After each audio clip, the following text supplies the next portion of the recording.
아침 목소에 오신 여러분들 환영하고 축복합니다. 하나님께 새로운 날을 허락하셨는데요. 새로운 날을 걸맞는 새로운 날로 오늘 하루 우리 인생을 지킬 줄 믿습니다. 오늘은 달리다굼이라는 제목을 가지고 마가복음 5장 35절부터 43절까지 말씀을 좀 살펴봤으면 좋겠습니다. 우리 35절부터 36절까지 말씀 같이 한번 읽어볼까요? 아직 예수께서 말씀하실 때에 회당장의 집에서 사람들이 와서 회당장에게 이르되 당신의 딸이 죽었나이다. 어찌하여 선생을 더 괴롭게 하나이까? 예수께서 그 하는 말을 곁에서 들으시고 회당장에게 이르시되 두려워하지 말고 믿기만 하라 하시고. 네, 오늘 본문에 보면 회당장과 예수님이 동행하시는 모습들을 보게 됩니다. 그래서 우리는 또 누군가가 예수님을 만나서 함께 대화를 나누고 동행하고 있구나라고 생각하기 쉽습니다. 하지만 이는 매우 특별한 일입니다. 이 회당장은 그 당시 매우 높은 지위의 종교 지도자였어요.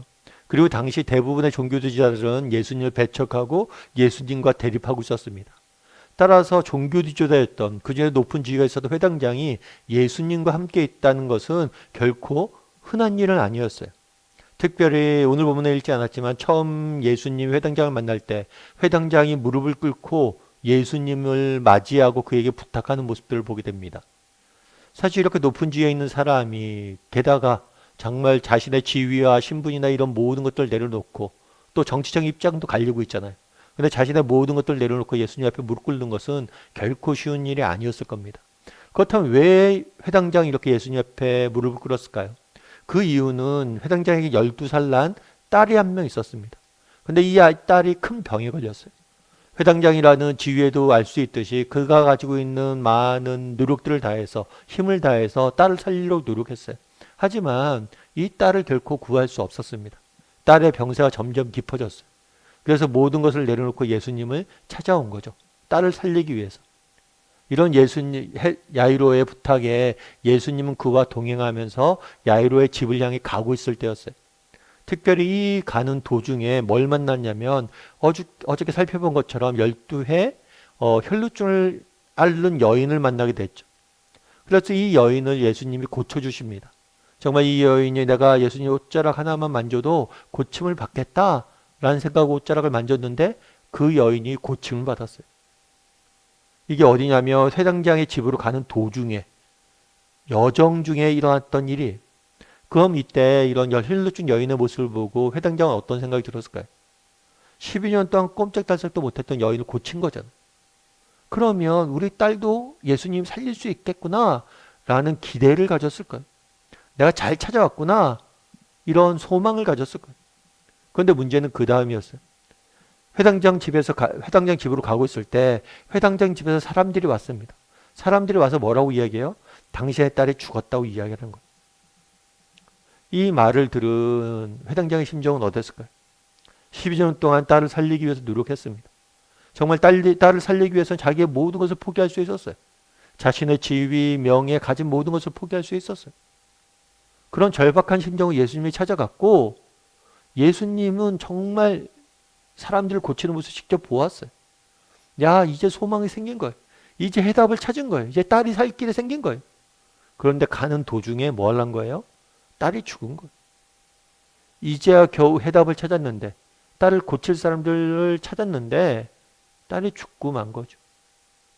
그런 회당장에게 예수님 뭐라고 그랬습니까? 회당장에게 이르시되 두려워하지 말고 믿기만 하라. 두려워하지 말고 믿기만 하라. 우리도 마찬가지인 것 같아요. 때로는 이 땅을 살다 보면 우리가 감당하기 힘든 정말 역경과 고난과 시련을 만날 때가 있죠.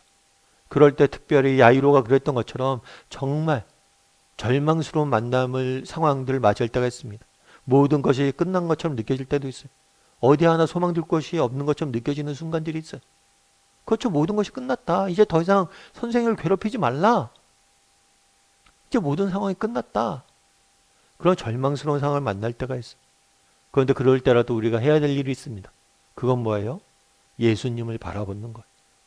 두려워 말고 믿기만 하라 라고 그날의 회당장에게 말씀하셨던 그 예수님을 바라보는 거예요. 그럼 우리는 어떤지 한번 돌아봤으면 좋겠어요. 정말 우리도 야이로 같은 이런 절박한 상황에 처하면 안 되겠죠. 그런데 이 세상 살다 보면 여러 가지 크고 작은 어려움들 만나게 돼요.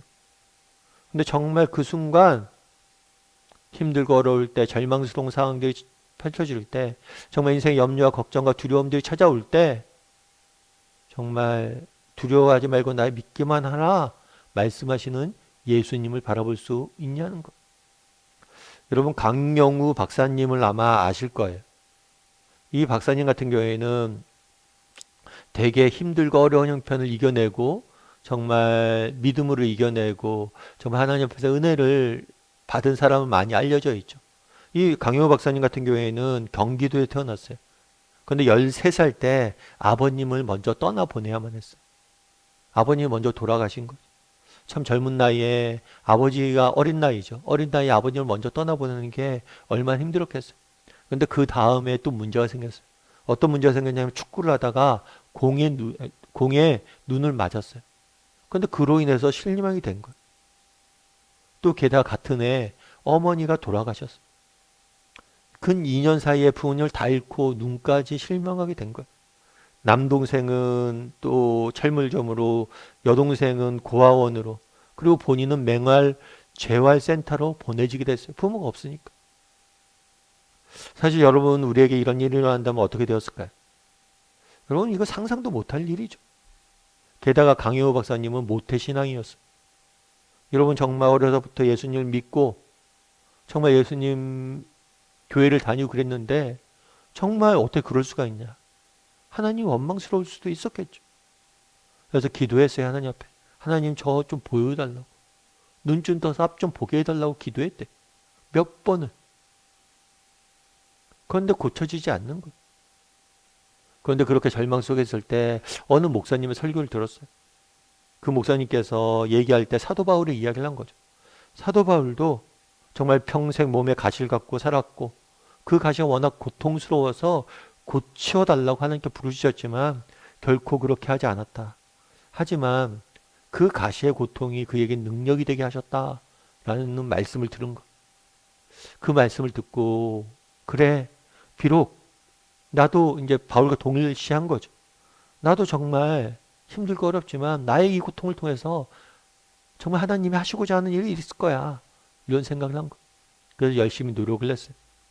그 결과 정말 장애인이고 눈도 안 보이고 그런데 열심히 공부를 해서 연세대학교를 졸업하고 정상이도 쉽지 않는 미국 유학기로 올라서 우리나라 최초로 시각장애인 박사가 된 거예요. 그리고 나중에는 미국 연방 정부의 백악관에 정말 국가장애위원회 차관 복까지 백악관에 지낼 정도로 정말 인정을 받고 발탁된 대로 열심히 정말 사역을 했던 거죠. 그러면서 그분이 쓴 책 제목이 뭐였냐면 우리가 오르지 못할 산이 없다는 거. 우리가 오르지 못할 산이 없다는 거. 여러분, 우리도 한번 돌아봤으면 좋겠어요. 여러분, 우리도 강효 박사님과 같은 야이로와 같은 그런 절망스러운 상황까지 우리는 안 갔잖아요. 그런데 정말 그날에 두려워 말고 나 믿기만 하라는 예수님의 말씀을 야이로는 믿었잖아요. 강효 박사 같은 경우에 실명하고 부모님을 다 잃어버리고 온 가족을 뿌려쳤음에도 정말 믿음을 잃지 않았잖아요. 바울을 사용하신 것처럼 나도 쓸 것이다. 우리는 어떠냐는 거. 우리는 정말 이런 절망스러운 상황에 처하지 않고 정말 우리가 삶의 크고 작은 문제를 만났을 때 정말 예수님을 바라보냐는 거. 두려워 말고 믿기만 하라 말씀하시는 그 예수님을 바라보냐는 거. 바라기는 그날의 야이로가 그랬던 것처럼 또 많은 믿음의 선배들이 그랬던 것처럼 정말 예수님을 바라봤으면 좋겠어요. 우리 인생의 고통이 달라올 때, 시련이 찾아올 때, 도저히 내가 감당할 수 없는 그런 어려움이 찾아올 때도 그 예수님을 바라봤으면 좋겠어요. 두려워 말고 믿기만 하라 말씀하시는 그 하나님을 바라봤으면 좋겠어요. 그럼 그 하나님께서 정말 야이로의 딸을 살렸던 것처럼 정말 많은 믿음의 선배들의 삶을 선하게 인도하셨던 것처럼 우리의 삶도 선하게 인도하실 거예요. 그래서 우리 다음의 식구들이 정말 어떤 상황 속에서도 하나님을 바라보고 정말 나와 함께 하신 예수님을 바라봄으로 정말 이겨낼 줄 아는 저나 여러분이 되기를 주님의 이름으로 소원합니다.